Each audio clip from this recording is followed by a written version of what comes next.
Quando temos cargas elétricas numa certa região do espaço, o que acontece?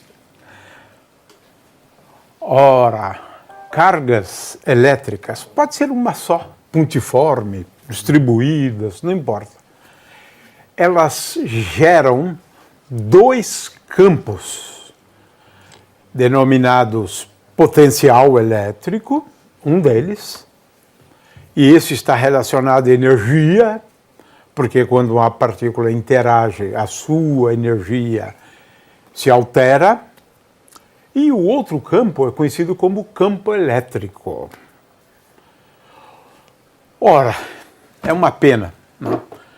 Mas os órgãos dos sentidos, né, não desenvolveram essa capacidade de ver um campo elétrico. A gente não ouve também o campo elétrico, a gente não toca no campo elétrico. Então temos essa limitação, né? Temos essa limitação. Demoramos muito a entender isso. Demoramos muito a entender isso, né? Milhares de anos para entender isso. Bom, se nós temos um campo elétrico numa certa região do espaço, claro que ela afeta as propriedades do espaço. Tanto é que quando eu coloco uma carga elétrica, é a experimentação de uma força. O que a gente vai fazer agora é uma demonstração, né? Uma demonstração de que quando você tem cargas elétricas, determinados objetos, partículas, né, experimentam a ação de uma força. E o que o Cláudio vai fazer aqui é colocar um número grande de partículas que vão experimentar a ação de uma força, né? E com isso temos uma coisa curiosa, bonita. A gente consegue visualizar, né? A gente não vê, né? Mas a gente vê o efeito produzido pelo campo elétrico e pelo potencial elétrico, né? Mas lembre-se que são forças que estão agindo sobre as partículas que o Cláudio vai colocar aqui daqui a pouco em suspensão, né? É fubá, na verdade, ele me contou agora, tá certo? É fubá. Né? Trouxe o fubá de casa, né, para fazer a experiência, né? E é uma experiência muito bonita, porque a gente consegue visualizar, a gente não vê os campos, a gente visualiza os campos, tendo em vista o efeito que eles produzem, que eles geram, né? É isto, né? Então, por uma via indireta, mas é interessante essa experiência, né?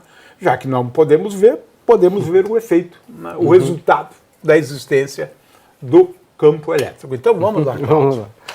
Bom, Gil, então aqui eu tenho uma cuba feita de vidro e aqui tenho então em suspensão fubá e ele está imerso em óleo de rícino, né? Óleo de rícino é um óleo muito viscoso, né? E ele é um ótimo dielétrico, né? Um ótimo isolante.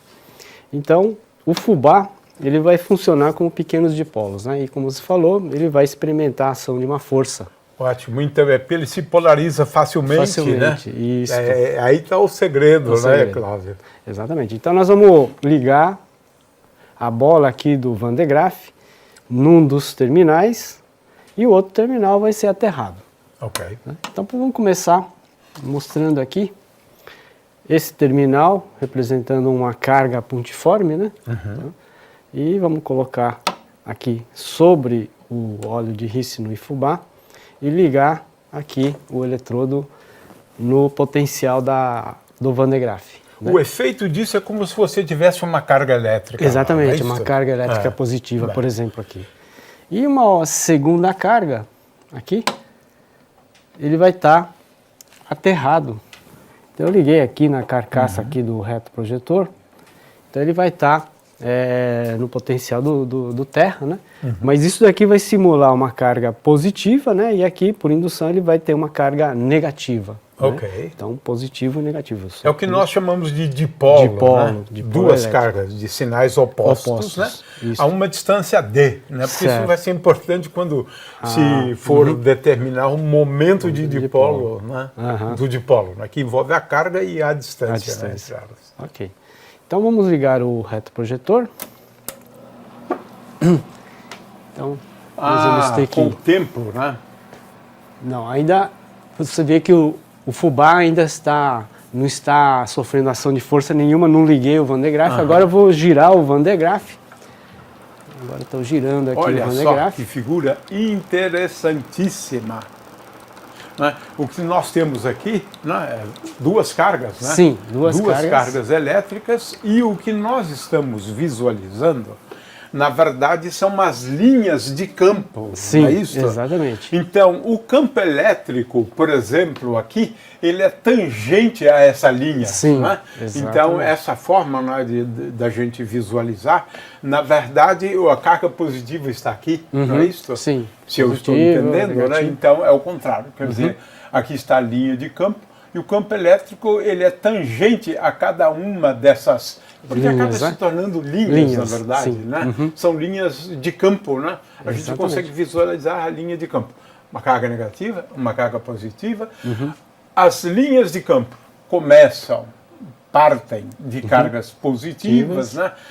Aqui ela funciona como se for realmente uma carga pontiforme, né? Porque se o objeto for esférico, tudo se passa como se for uma carga concentrada no centro, né? Colocada aqui no centro, né? Isso. De forma que aqui nós estamos visualizando, elas começam aqui e terminam ali, aqui, né? Exato. Essa é uma coisa interessante sobre as linhas, que é o que a gente está vendo aqui, né?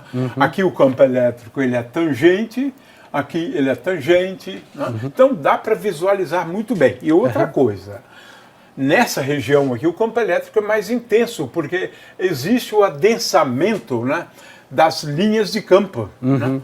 Então, isso aqui é, na verdade, uma maneira de você visualizar, né, o campo elétrico resultante de duas cargas elétricas de sinal oposto. Né, a uma distância d. Essa distância aqui é importante, né, para caracterizar o momento de dipolo do dipolo elétrico. Isso.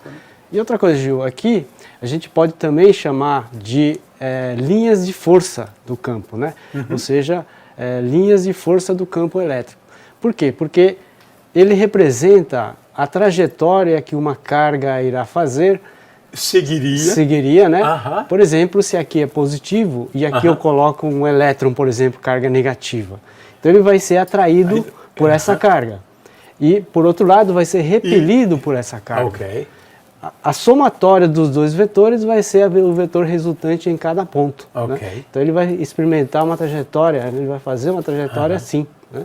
Se ele estiver aqui, ele vai fazer isso. Se ele estiver aqui, ele vai fazer isso. Né? Então em cada ponto a soma vetorial.